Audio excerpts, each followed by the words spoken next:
लोग तिवारी जी को जानते थे वो उस नाम को भी जानते थे। इसलिए अगर कोई ये समझाए कि जी हमको तो पता ही नहीं लगा कौन चला रहा था राजभवन, कौन चला रहा था उत्तराखंड की सरकार, तो ये तथ्य ठीक नहीं ना, ये स्वीकार योग्य नहीं। सबसे बड़ी बात यहाँ पर यह है ना, जैसे आपके सवाल का जवाब मैं इस रूप में देना उचित समझूंगा कि तिवारी जी स्वयं अपनी बुद्धि विवेक पर और अपने कार्य पर और दृढ़तापूर्वक। माफी से आपको रोक रहा हूँ, इस वक्त हमारे साथ श्रीमती इंदिरा हृदय जी जुड़ गई हैं। इंदिरा जी बहुत बहुत धन्यवाद, बहुत बहुत स्वागत है आपका समाचार प्लस पर। धन्यवाद जी। इंदिरा जी, ये बहुत बड़ा एक विषय है जिस पर हम लोग सार्थक बहस कर रहे हैं, कोशिश कर रहे हैं कि किसी हम सार्थक पहलू तक पहुंचे। नरेंद्र तिवारी जी की कोर टीम में आप शामिल रही हैं, यूपी में भी आप उनके जब जिस वक्त वो सरकार में थे आप देखती थी चीजों को, अभी भी आप मंत्री हैं। मुझे बताइए वो कौन शख्स हो सकता है जो नारायण दत्त तिवारी जी के सबसे करीब रहकर भी उनको नुकसान पहुंचाए, जैसा कि उनके मौजूदा ओएसडी भवानी भट्ट साहब कह रहे हैं? देखिए ये बात बताना हमारे लिए तो संभव है नहीं। एक कोई संभावना? क्योंकि ये तो बयान हमने उनका अखबार में पढ़ा और जाना। हाँ। अब ये तो वो जानते होंगे कि हैदराबाद में कौन उनके नजदीक था, किसने उन्हें नुकसान पहुंचाना चाहा। ज्यादा अच्छा है कि वो इसे डिस्क्लोज कर। जी इंदिरा जी, ज्यादा अच्छा है कि वो इसे खुलासा कर। नहीं, वो हमारे साथ बैठे हुए हैं, हम लगातार उनसे बात कर रहे हैं। वो तो आदरणीय नारायण दत्त तिवारी जी के ओएसडीज के नाम लेने में भी हिचक रहे थे। वो नाम भी उनको हमने याद दिलाए कि आदरणीय आरेंद्र शर्मा जी, स्वर्गीय श्री कैलाश पंत जी, रहमान भाई जी, संजय जोशी साहब, ये नाम भी हमने याद दिलाया भट्ट साहब को। तब भट्ट साहब कह रहे हैं हाँ।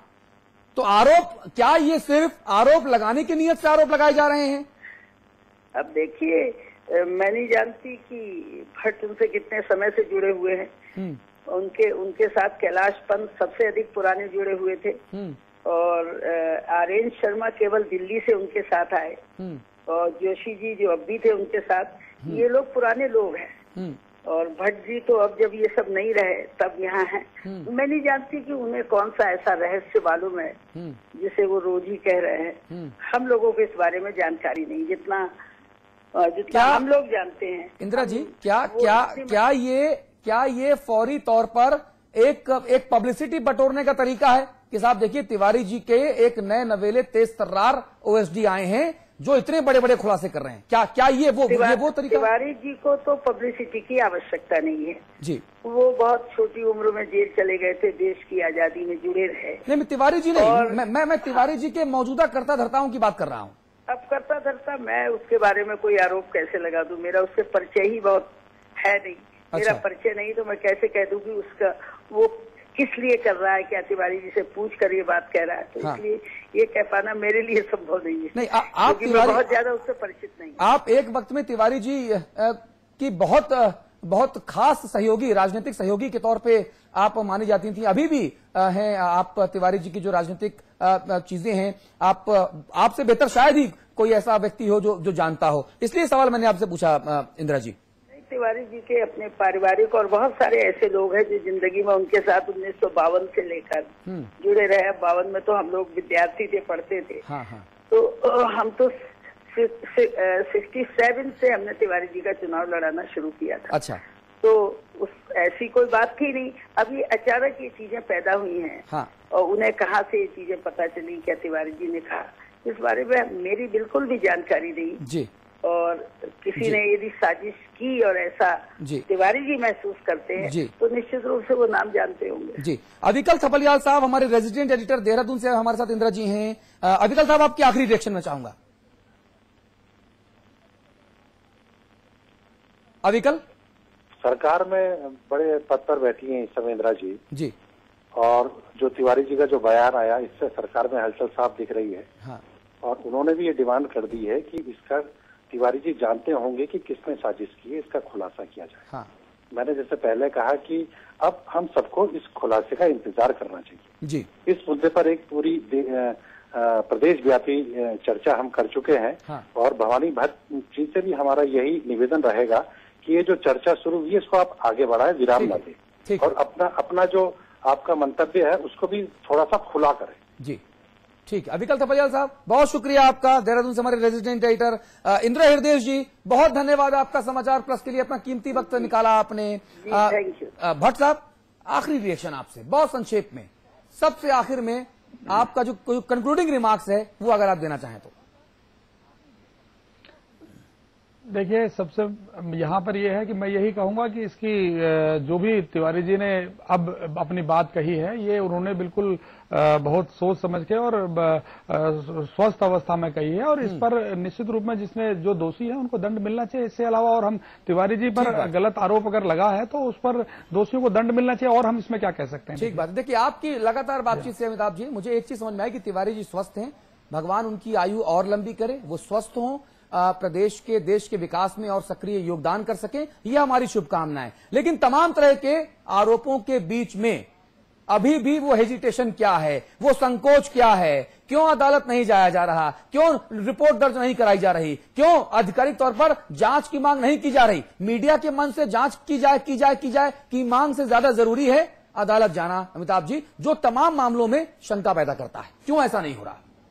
देखिए, जैसा भवानी भट्ट कह रहे हैं कि अभी तक तिवारी जी उस मनस्थिति और शारीरिक स्थिति में नहीं थे कि वो फैसला लेते, हम इनके तर्क को स्वीकार करते हैं और संदेह का लाभ देते हैं। ठीक है, एक इस पूरी बहस से 2 घंटे के अतुल मुझे एक चीज समझ आ गई, यह भवानी भट्ट का इनिशिएटिव नहीं है, ये नरेंद्र तिवारी जी का वो है, रिहर्सल है, कुछ बोलने से पहले का रियाज है जो भवानी भट्ट जी के जरिए हो रहा है। ठीक है, तिवारी जी बहुत सधे हुए पॉलिटिशियन है, मैं उस वक्त की बात नहीं करता जब वो अवचेतन अवस्था में होते, जब वो चेतन अवस्था में होंगे तो मैं उनको जितना जानता हूं कहता हूं उनका मूव वेल कैलकुलेटिव होगा, और वो बोलेंगे तो बिल्कुल फोकस करके बोलेंगे जहां उनको हिट करना होगा। अब ये देखने वाली बात होगी 18 तारीख को, जैसा कि अविकल कह रहे थे, अगर तारीख 18 ही रहती है तो ये देखने वाली बात होगी कि तिवारी जी का निशाना कहां है। वो छोटी चिड़िया पर निशाना लगाते हैं, छोटी चिड़िया जिसकी बात बहुत लोगों ने कर दी, या तिवारी जी बड़ी चिड़िया पर निशाना साधते हैं, ये देखना होगा। बड़ी चिड़िया भी तिवारी जी जानते हैं कौन है, भवानी भट्ट जानते हैं, और छोटी चिड़िया भी उत्तराखंड के लोग जानते हैं। ये देखना होगा तिवारी जी जैसे बड़े कद का व्यक्ति कहां निशाना लगाना चाहेगा। चलिए, तिवारी जी का निशाना और निशाना लगाने का वो वक्त, और निशाने के बाद अगर निशाना जिसने खाया वो बचा तो फिर वो कैसा निशाना लगाता है, वो कैसा वार पलटवार करता है। स्वाभाविक है, क्रिया होगी तो प्रतिक्रिया होगी। जी, इन सब पर हमारी निगाह बनी रहेगी। भट्ट साहब बहुत शुक्रिया आपका, स्टूडियो में आए, 2 घंटे अपने कीमती वक्त में से हमको दिए, लेकिन शिकायत रहेगी कि बहुत साफ गोई से बात आपने भी नहीं की। जिस साफ गोई की उम्मीद हम कर रहे थे, हो सकता है कि आपको सिर्फ इतनी बात बताने के लिए कहा गया हो, निर्देशित किया गया हो, आप भी कारिंदे हैं, आपको हो सकता है बताया गया हो कि सिर्फ इतना ही बोलना है तो आपने उतना बोला, लेकिन जनता, नहीं ऐसी कोई बात नहीं है, जनता की जो आवाज है वो आवाज भट्ट साहब ये है कि साफ गोई से बात नहीं की।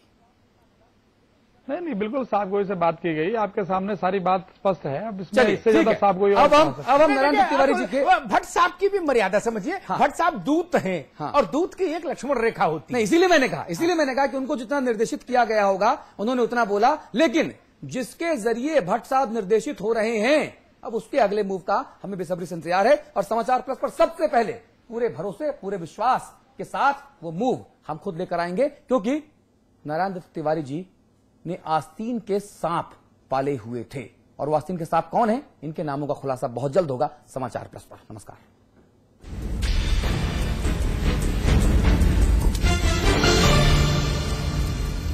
जिंदगी में समझौते हमें कबूल नहीं, ये सीखा है हमने रजनीगंधा बनाने वालों से। रजनीगंधा, क्योंकि इसमें है 200 रुपए प्रति किलो अव्वल क्वालिटी की सुपारी, 900 रुपए प्रति किलो खुशबूदार इलायची के दाने, 900 रुपए प्रति किलो गुणकारी कट्टा, 90,000 रुपए प्रति किलो शीतल चंदन तेल, 2,60,000 रुपए प्रति किलो रूह केवड़ा। इसमें टेस्ट है, तंबाकू नहीं। रजनीगंधा, India's largest university, with 25,000 students from 26 states of India and 16 countries, 25 international tie-ups, placements in 300 corporates, hostel facility for 15,000 students, ranked amongst the top universities of India. 600-acre campus. Lovely professional university. Transforming education, transforming India. ये कहानी है एक अजीबोगरीब family की, जिसके father थे बड़े ही daddy, इसलिए उनकी वाइफ रूपाली रहती बड़ी सैडली। फिर एक दिन उनकी जिंदगी में आया नया रिफ्रेशिंग मिनी गम्स। इंटरेस्टिंगली उनकी वाइफ रूपाली टोटली 3 बच्चों को दुनिया में लाके कटली। मैडम कटली आगे जाके तीनों ब्रदर ली खानदान का नाम रोशन करते रहे। कैसे? बस पूरा लेते रहे चिंगल्स। Refreshing mini gums. क्या? स्वाद बड़ी चीज है, स्वाद से बढ़कर कुछ नहीं। तुलसी सादा पान मसाला।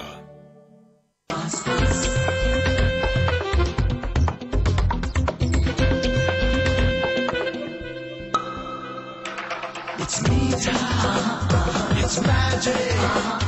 It's Meeta, it's magic. It's Meeta, it's magic. Meeta Magic from Pass Pass. It's Meeta. It's magic. बस्ती में खुद को राज्य मंत्री बताकर लाल बत्ती गाड़ी में घूम रहा था एक शख्स। मामले के खुलासे के बाद जिला प्रशासन ने वापस दी सुरक्षा, तफ्तीश शुरू, लेकिन आरोपी को नहीं किया गया गिरफ्तार। बीजेपी प्रदेश अध्यक्ष लक्ष्मीकांत वाजपेयी ने राष्ट्रपति और प्रधानमंत्री को लिखी चिट्ठी। केंद्रीय कोयला मंत्री श्री प्रकाश जायसवाल को बर्खास्त करने की मांग।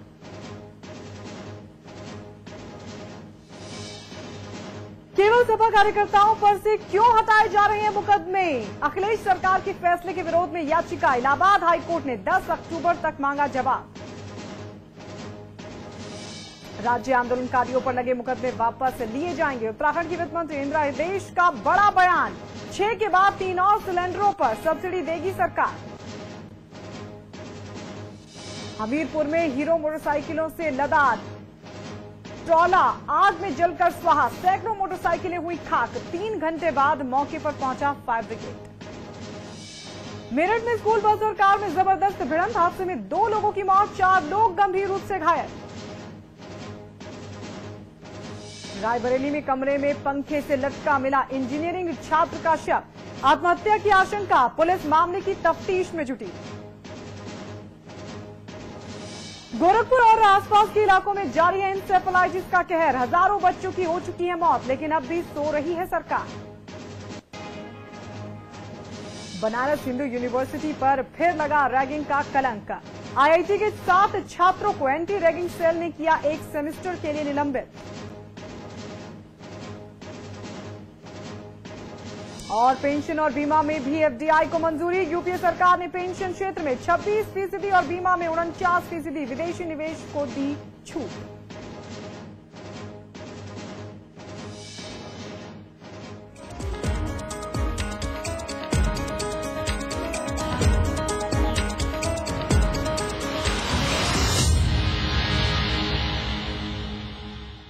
लखनऊ में पूर्व आईएएस ऑफिसर की बहू के सुसाइड का सनसनीखेज मामला सामने आया है। एलडीए के पूर्व वाइस चेयरमैन रहे बीसी चतुर्वेदी की बहू पुनीता ने फांसी लगाकर खुदकुशी कर ली है।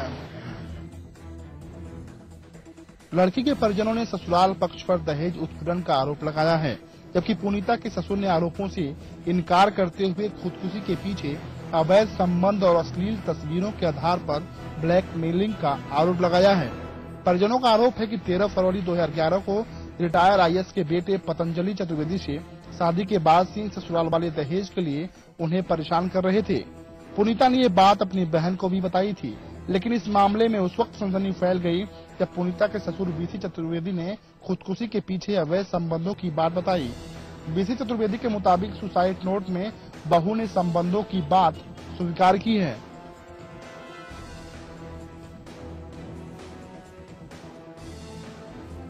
जब लड़की ससुराल गई तो उसे थ्रेटनिंग दे करके कि अपने बाप से कहो तुम्हारे बाप ने कुछ नहीं किया और यह पैसा वापस दे हमें, तो इन सब चीजों को लेकर के आए दिन वह थ्रेटनिंग उसको मिलती रही।